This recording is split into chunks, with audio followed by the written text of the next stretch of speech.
With us on this Friday. Today marks 1 year since Russia invaded Ukraine and the war began. While some Ukrainians stayed to help fight for their country, many had to flee the war zone to find safety. And that includes the Isaacs family. Our Danielle Church spoke with them when they first arrived to North Tonawanda a year ago and tells us now how they've been doing since adapting to life in Western New York. 1 year ago, North Tonawanda native Joshua Isaacs woke up his wife Katerina Garber in the middle of the night at their home in Kharkiv, Ukraine, because of a sound. Oh, it did sound like fireworks. Only to find out it was under attack. He told me, the war started. Russia is bombing us.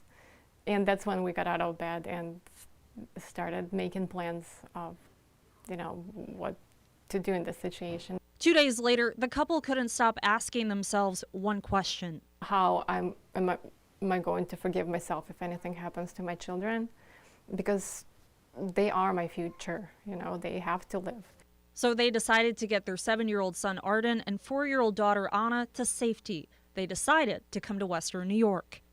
But doing so also meant leaving their puppy with a neighbor and saying "see you someday" to Katerina's 81-year-old father. He stayed, believing his medical issues would never allow him to make it to Buffalo. When the Isaacs got to North Tonawanda last year, we shared their story on Channel 2. They were completely starting over. We had so much support when we came here that we basically felt like we left one family and came to another family here. They never expected their new family to raise $23,000 for them or show them kindness in other ways.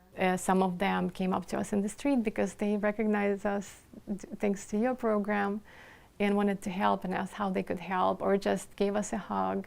Now, a year later, the Isaacs have a house in North Tonawanda. They both have jobs. Their kids are making friends at school. And finally, they are all adapting to a life without bombs. Their puppy is now with a family friend in Poland, and Katerina's father talks to her frequently, showing her a home almost unrecognizable. Despite the war zone that has become Ukraine, the community is doing their best to rebuild. And Katerina is hopeful that one day the resilience of her people will get Ukraine to the other side of this war victorious. The fact that such a little country, if you look on the map, Russia is huge compared to Ukraine, that we can stand up to them and still exist a year later and still fight and still not lose our spirit. It says something about us.